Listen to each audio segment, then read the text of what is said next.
Hi, everyone. Welcome to the Northern Kentucky Spotlight podcast, powered by C-Crew Consulting. I'm your host, Sarah Brookbank.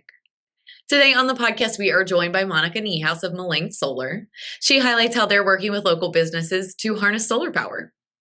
We are also joined by Trevor Phillips, Director of Community Ticketing at FC Cincinnati. He joins Deshae Thompson on our Talent Strategy Spotlight to highlight Fusion, a multicultural experience happening this week on Thursday, June 12th. Thank you to our podcast sponsors, title sponsors C-Crew, Google and Amazon advertising experts, and Schneller and Ackelman. Now, let's go hear from those sponsors, meet our members of the week, and Deshae and I will be back with this week's guests. Ranking on Google Search and Maps is easy to understand, but hard to do. It requires constant effort and attention, uploading new photos, responding to Google reviews, writing weekly posts, and checking suggested updates. Google listing optimization takes experience and time, and there are no shortcuts. C-Crew gives your Google My Business account the steady, consistent attention it needs to be effective, optimizing, updating, and expanding critical content every single week. From local retail stores to large regional networks, C-Crew generates content, establishes benchmarks, and creates dramatic, measurable increases in engagement. So what can C-Crew do for your business? More calls, more clicks, more clients.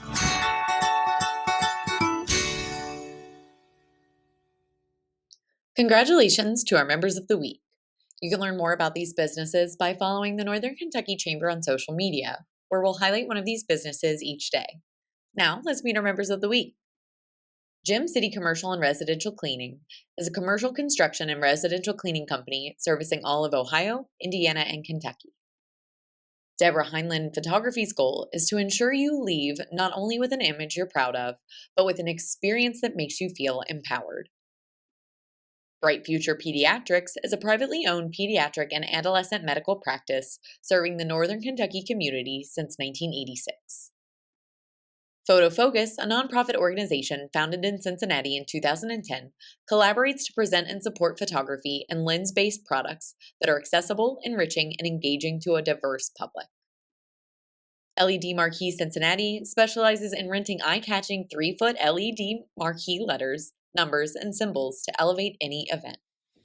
Hi, everyone. Today on the podcast, I am joined by Monica Niehaus of Melink Solar. Monica, welcome to the podcast. Thanks, Sarah. Thanks for having me. It's really exciting to be here on this beautiful, rainy Oh, yes, a very rainy Thursday. But I'm so excited to have you to talk about your organization. You guys have such a fun founding story. Start there. Tell us a little bit about your background and how you guys got to where you are now. Yes. So, long story. My father, Steve Melink, started the company Melink Corporation back in 1987, actually in our basement. It started as an HVAC national testing and balancing firm. And ironically, when he was on the rooftop of Wendy's doing some work, he noticed that there was a lot of wasteful, heated and cooled air coming from the kitchen. So he actually developed a product that is now called IntelliHood that is now installed across commercial kitchens across the world. To help it run more efficiently. So while he was on the energy efficiency journey, he attended a conference up in Cleveland and was really inspired by a green buildings presentation. And that prompted him to test solar PV on their new LEED Gold headquarters right across the river in Milford, so in Cincinnati, Ohio. And through that testing, there was a lot of interested, people coming from all across the region, wanting to understand what solar, this new technology would, how it impacts the electric bill, why he did it, etc. And from there, the solar business was born in 2008.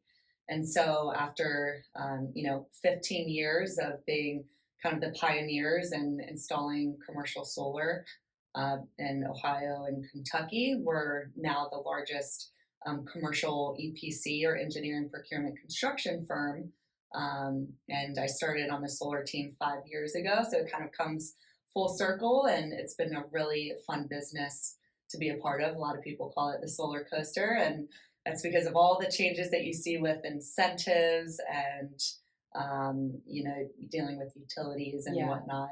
But here we are today, and we're doing a lot of exciting projects in northern Kentucky and Ohio, and yeah, that's how we got here today. Yes, I absolutely love that, the solar coaster. That is hilarious. So you work with a lot of different, obviously, businesses and organizations to do this solar. Tell us a little bit about the types of organizations you guys are working with. Yes. So the first major project that the solar team did was back in, it started in 2009, but the project was completed in 2011 for the Cincinnati Zoo. Mm-hmm. So if you pull into the parking lot, you may or may not notice that above is, the shaded parking, but those are solar panels that are directly powering the zoo.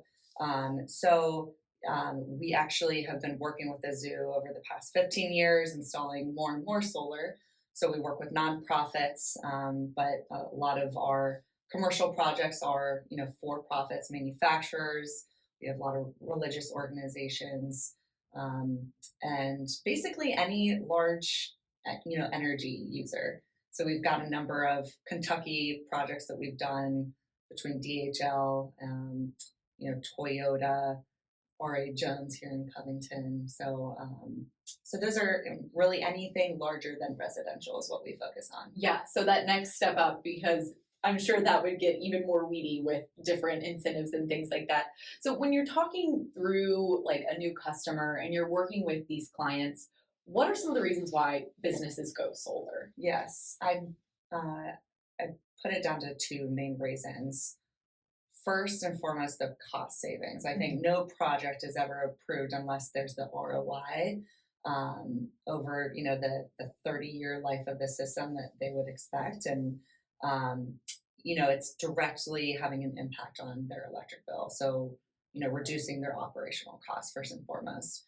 I'd say that the second most common reason is, for more of the sustainability. Right.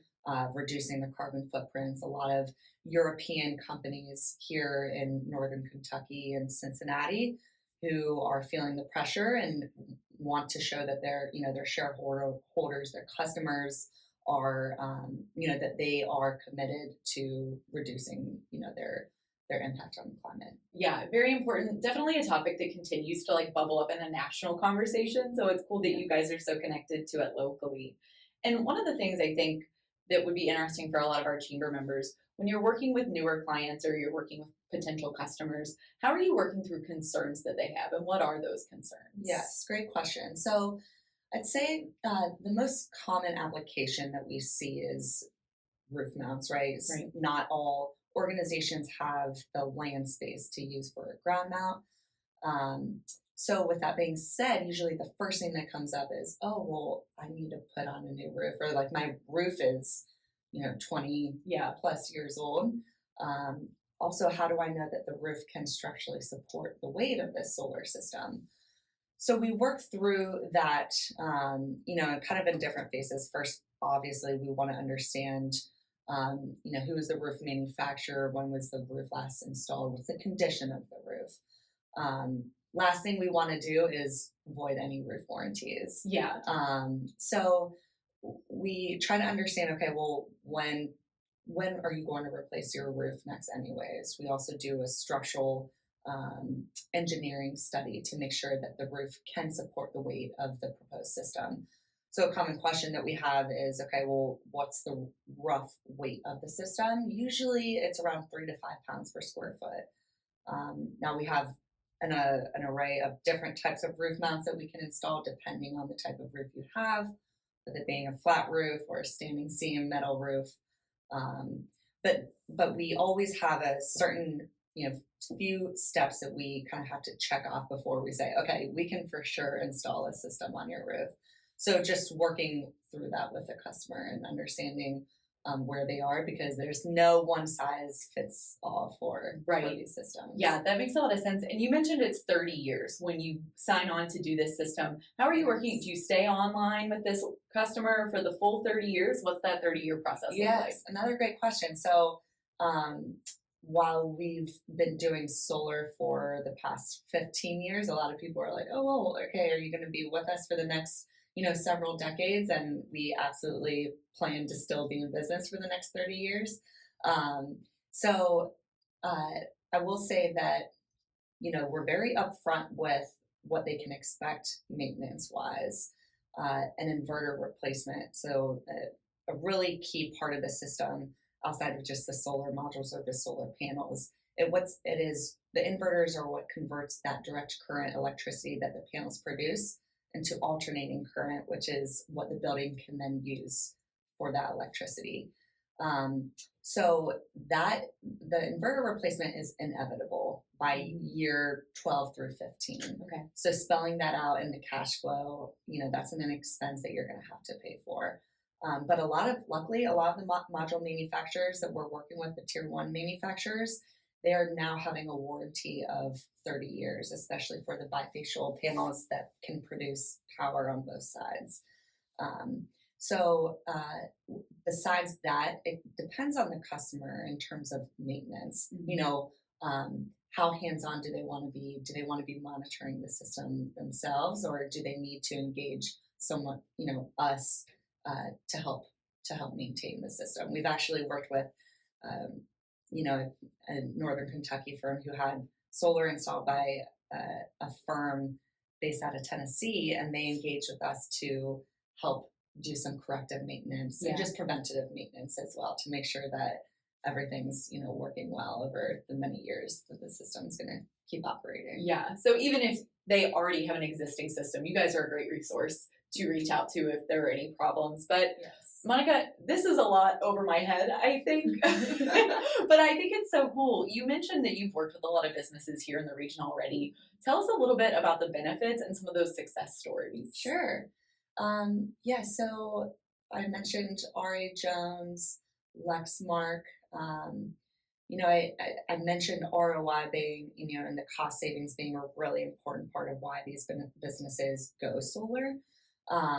So the case studies, I think, we develop the stories and why people want solar on the upfront, but over time, I think it's really important that we provide kind of like the actualized savings report to say, okay, this is what we estimated in terms of savings, and then this is what actually ended up, what did it produce, what were the electric bill savings over the course of many years. So, Lexmark, they decided to do this mostly to show that not only to their employees, their stakeholders, that they wanted to reduce their carbon footprint. So we're showing those environmental benefits to similar companies. And then to R.A. Jones, there was also just a big employee push to want to do this.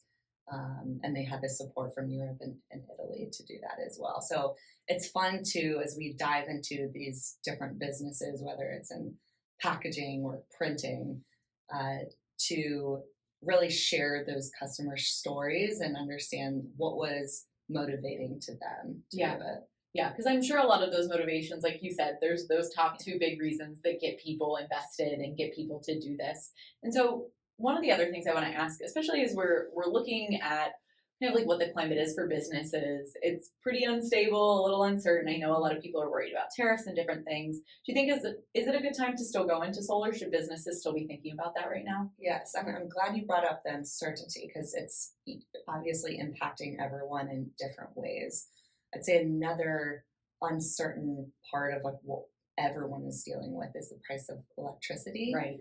So over time, electricity rates have not been going down by any means. So the utilities run a capacity auction, and what the results have proven is that over the next year, over the next 3 to 5 years, we're going to continue to see that price of electricity go up. So another reason why a lot of people and business owners and leaders are going solar is to provide more certainty around their electricity costs. Especially for during times like this, where they know they have to kind of keep pushing through and deal with many different factors going on with tariffs and whatnot, but they want to be able to leverage and take ownership of those electricity rates and their operational costs. And you can do that with solar. Yeah, that makes a lot of sense. And so, for businesses that are interested in starting this process or just learning more, how can people get in touch with you? How can people get in touch with your organization? Sure. So you can visit our website at melinksolar.com. You can find us on LinkedIn. Try to stay active on, posting industry trends and whatnot myself. But we'll provide our company link, and you can reach out directly via email, call us. And we usually start by just putting together an initial feasibility analysis, Right. by taking a look at your latest electric bill, understanding what you're currently paying for electricity, understanding what size system we could fit, understanding their needs, any budgetary constraints. So we can put together a pretty good comprehensive study with just the latest electric bill, if people are curious to see what they could save with solar. Yeah, it's a great opportunity. And Monica, thank you so much for coming on today. It's been an absolute pleasure to have you on. Before I let you go, is there anything else that you think people need to know about Melink Solar? We've got a lot of passionate people on our team, and between, engineering, project management, our execution team, our CFO and our CEO, Seth Parker. I think we've got a really engaging team who ultimately want to help people understand the benefits of solar and educate them first and foremost, because this is such a new topic to so many people. So we're here to help. Yeah. Well, Monica, thank you so much again for your time today. It was great having you on. Thanks, Sarah. Thanks for having me. Welcome back to the podcast. I am here with Trevor Phillips, Director of Community Ticketing with FC Cincinnati. Hello, Trevor. How are you, my friend? How's it going, Deshae? It is going great. Awesome. I am so excited for this podcast. Me as well. Thanks for having me. So let's jump into it. Absolutely. So FC is our co-host. You guys are Yes. co-hosts for this event. So why don't you tell us a little bit about the interest in this event and what this is going to bring for the attendees coming? Yeah, absolutely. So Fusion is obviously a multicultural business opportunity for a lot of different companies to gain, unique and meaningful conversations, but also, really start to begin partnerships as far as the business perspective. But I think what it does, it creates bridges for people to really find where a lot of their practices align. And I think with the Northern Kentucky Chamber creating that atmosphere, I think it's going to be a phenomenal event. And so we're glad to be a part of it. I couldn't agree with you more. So what is the significance of cultural organizations coming together for this event?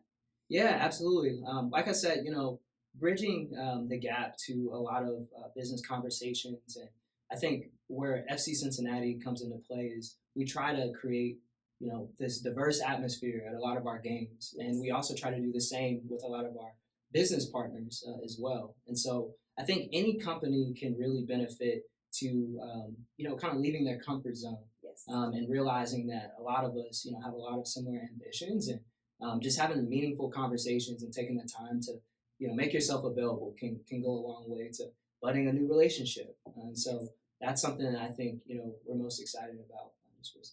Yes, we've had so much positive feedback of when people come to the games or when you're having events off-site from the stadium of how you create so much diverse atmospheres and environments for everyone. So I think this is a perfect collaboration for all of us. And I know at the event, you're going to have some goodies that is going to be on the display table, aren't you? Yes, we are. We're going to have a few different items to raffle off. But I think the unique opportunities that we have is, in my specific role as Director of Community Ticketing, I organize a lot of our cultural and theme nights from a ticketing perspective. And so we'll have a few different opportunities as far as our upcoming Salute to Service match on July 5th, as well as our Leagues Cup tournament that's coming up, which is an international Major League Soccer versus Liga MX tournament where we bring in, different Liga MX teams to TQL Stadium, so Mexican Major League teams. And it kind of brings this almost World Cup-like of atmosphere. Yes. And so obviously we've worked with the Northern Kentucky Chamber in the past for that specific tournament for events. But it's just a unique opportunity where people can, again, kind of step out of their comfort zone a little bit and, maybe just observe another culture and how they go about engaging with different sporting events. And you guys continue these business engagement events throughout the entire year, not Yes. just we're talking about come engage, just coming to the games. It's Yes. even more outside of that. Yes, absolutely. Yeah, so at TQL Stadium, we try our best to provide business solutions for any type of company. If it's small business, just looking for a unique experience to let people have their hair down, loosen up a little bit, Absolutely. have a night of fun, but also, have meaningful conversations with the backdrop of our game going on. Mhm. We like to create those atmospheres. But we also do anything from like employee engagement to client engagement on a large scale, where we organize group tickets with different type of hospitality opportunities. Yeah. Again, an opportunity for icebreakers and just people to enjoy each other's company, but then in real time have those meaningful conversations that drive their business forward. And so it's always a great opportunity to host different groups, small scale and large scale at TQL Stadium, and it just so happens that we get to create that atmosphere for a game day. Yes. Now,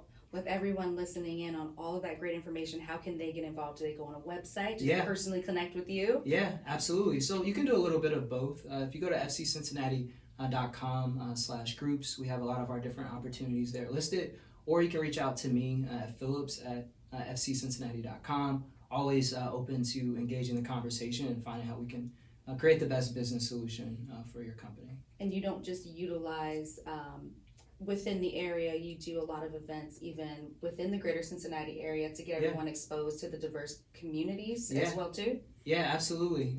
We try to engage obviously with the Northern Kentucky Chamber and other organizations like ArtsWave and other nonprofits around town to really just broaden our horizons because at the end of the day, we play a unique role as a sporting entity, but we play a bigger role as far as being the representative of the game of soccer, which is the global sport that everyone knows about. In America, right? Like NFL is probably the most popular sport, but globally and culturally, soccer is a religion in a lot of places. Right. So it's a unique opportunity for us to stand out, but also kind of create our own lane here and grow the game of soccer in the United States. I love that.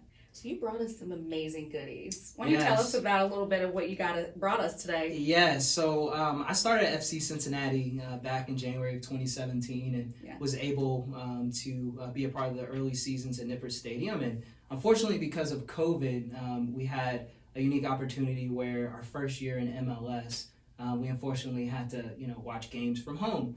And so one of the gifts that we had in that inaugural season of MLS was kind of a platinum ticket that we have here in 2019. And so it was just, for a lot of our season ticket members to kind of commemorate the year and more so, just create just, this FOMO, if you will, moving forward. And it's an item that a lot of people ask about, but if you were, a person that came on a little bit later, unfortunately, you didn't have the opportunity. But if you're like one of those people that we're trendsetters and got on board early, you have that unique keepsake. So we always, hold that tight to us. But then there's also an actual trophy that we won for the city of Cincinnati that we're able to be a part of. In 2023 was our supporter shield. Okay. And so that's a replica that we also gave to a lot of season ticket members. But with that replica trophy, that is normally in other leagues of soccer, the trophy. In the United States, we, really amplify playoffs and like those types of tournaments at the end of the season. But, that supporter shield means that you were the best team and accumulated the most amount of points through the duration of the year. Yeah. So really showing that you were the best team. And so, in my opinion, that trophy in soccer means a little bit more than a playoff MLS Cup. Now, we're still going for that this year, but it's still always great to kind of, commemorate that. And that's something that I have in my home, something I can, look at all the time and just remember, how special that year was. So we always appreciate having that token. But I think, that can really, play a role into companies giving us a shot and being able to open their minds to different hospitality options, different ticketing solutions that we can provide to them to host clients, to host their employees. As we came up with different initiatives and different hospitality experiences for folks, that word got around to the league of all the great things that we were doing. And so that's an award. That was something that was based off of just the activity that we were doing, not just the success we had on the field, but the success that we were having with local businesses as well. Well, we are happy that we can feed into those opportunities where you can continue to keep getting awards like this and grow, because this reflects not only what you guys do, but also the engagement of what we're putting into as well. And then we have one more. What's this one? Yeah, so this was a major moment in the history of our club. This is a Cincinnati Enquirer page that basically showed a depiction of everyone celebrating at Fountain Square once we found out that we got the Major League Soccer bid that we were going for a number of years. That was huge. Very huge for the city, huge for my career, truthfully being a kid born and raised in the city of Cincinnati, being in this region. Being a part of a club from inception is something that I'll never forget. And so I'll never forget that moment. Tears definitely came when that happened, because I think we all looked around at each other just to realize this thing called FC Cincinnati is not just a little minor league thing. Yeah. This has now become a global entity, and something that could really just be bigger than all of us. And so something I'll never forget. That again is in my home as well. Yeah. We'll never forget those moments. That's beautiful. I love that. Chris Knockelman with Schneller Knockelman Plumbing, Heating, and Air. It's spring now, but before you know it, our ACs are working overtime. Dave, it's going to be warm soon. Right now is a good time to get the AC serviced, right? You can get your AC tuned up for only $59. So get your $59 tune-up at SKPHA.com. SKPHA. So if your plumbing and mechanical systems give you trouble, just remember our name. Schneller Knockelman. Welcome back, everyone. I hope you enjoyed learning more about Melink Solar from Monica and about Fusion from Trevor and Deshay. Thank you once again to our podcast sponsors, C. Crew Consulting, Google and Amazon advertising experts, and Schneller Knockelman. Finally, if you are a member who would like to be featured on the podcast, or if you're someone who is interested in joining us here at the Chamber, please reach out to Lynn Ablin. And if you're a member who would like to share your workforce strategies and resources on our Talent Strategy Spotlight, please reach out to Nancy Spivey. If you're a viewer, you can find that on the screen in front of you, and our listeners can find that on our website at nkychamber.com. Thank you so much for tuning in. I'll talk to you guys next week.